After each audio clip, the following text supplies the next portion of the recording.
welcome back to Readaroo Kids.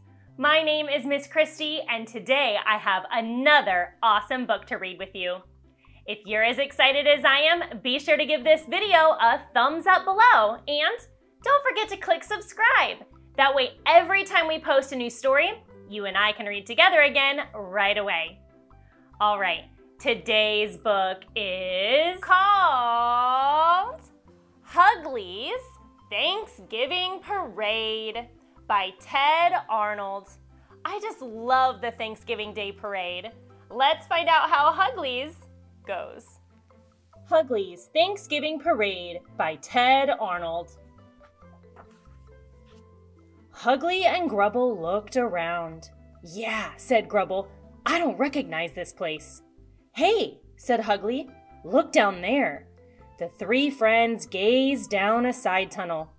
They followed it and entered an open cavern with many hatchways in the ceiling. They knew that hatchways always opened underneath beds in the people world. "We gotta check this out," Hugly whispered. "Yeah, no kidding," said Grubble. "Okay," said Booter, "but then we go back home." Hugly led his friends up steps in the middle of the cavern.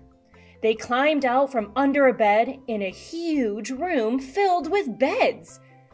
"Where are we now?" said Hugly. Booter saw a sign. "I've heard about places like this," she said. "People get their beds and other stuff here."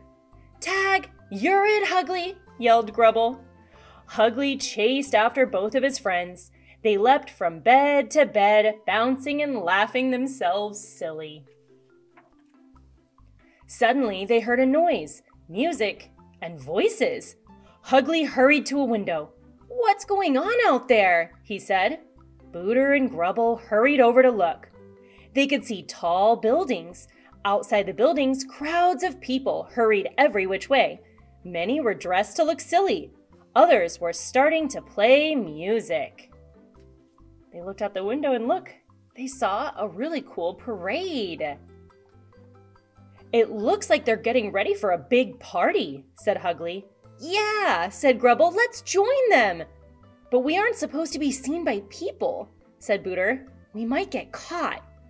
"Some of those people are dressed to look like creatures," said Hugly, "so maybe they won't notice us." The three friends hurried downstairs to a door that led outside. Hugly, Booter, and Grubble walked among the busy people. No one paid them any attention. They found a pile of dress-up clothes. Many people were grabbing things to wear. By the time they reached the pile, there were only hats left for the three monsters. "Hey, you!" said a booming voice behind them. "Oh no," thought Hugly. "We've been caught." They turned around, holding their breath in fear. A big people guy was standing there. "You looking for something to wear?" he said, handing each of them a shoulder bag. "Wear these, and during the Thanksgiving parade, walk beside one of those floats and throw candy to all the children you see." He walked away. The three monsters let out a deep breath. "Whew," said Booter. "That was close." "What's a parade?" asked Grubble. "I don't know," said Hugly.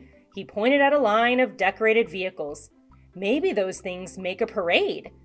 People were climbing onto the Thanksgiving parade floats. More people dressed alike were lining up and testing their musical instruments.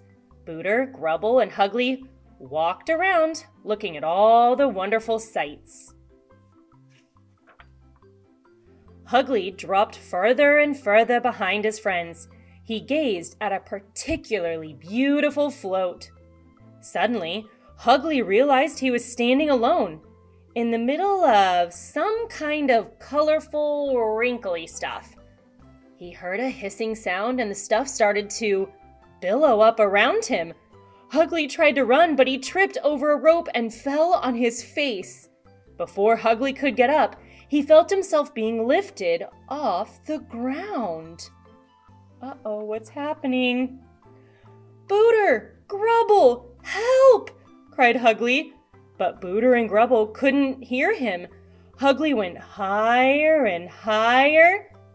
he realized he was on top of something that was rising towards the sky. Booter and Grubble waved, but Hugly was too scared to let go and wave back. Look, he's holding on so tight. Below, the musicians were marching. They started playing music. The floats began rolling. The parade started moving down the street. People were cheering.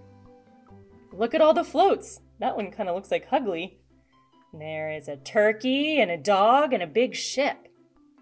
The thing Hugly was sitting on stopped rising and started moving. People on the ground were pulling it with ropes. Below, Booter and Grubble wondered what to do. Hugly held on tight and sailed between tall buildings. He was beginning to enjoy himself. Never had he seen so many happy people. He saw more of the big things pulled by ropes. Each one was different. Suddenly, Hugly heard voices nearby.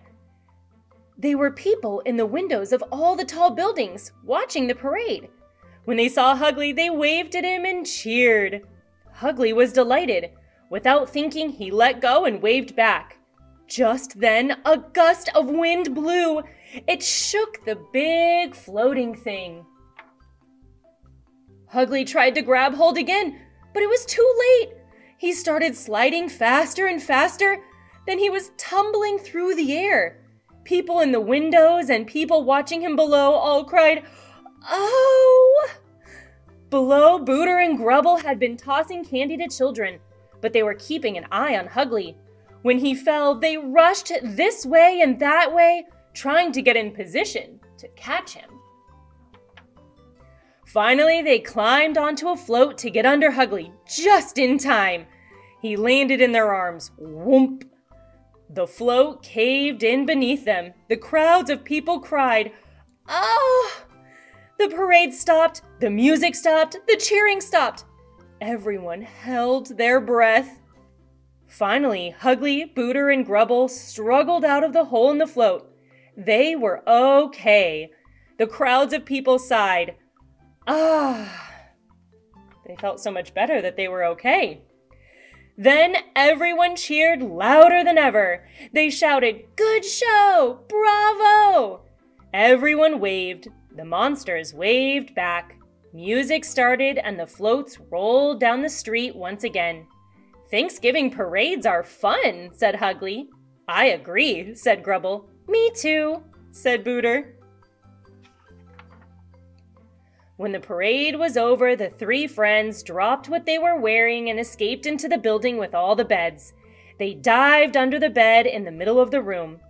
Once they were back in the monster world, they sat down to catch their breath. "I have something for you both," Hugly said to his friends. He opened his hands and candy spilled out. "I know we're not supposed to take people's stuff, but they were giving it away to everybody." "Thank you," said Grubble. "I didn't get to eat anything during the parade." "Yeah," said Booter. "Thanks." "No, I want to thank you," said Hugly, "for saving me. You will always be my best friends.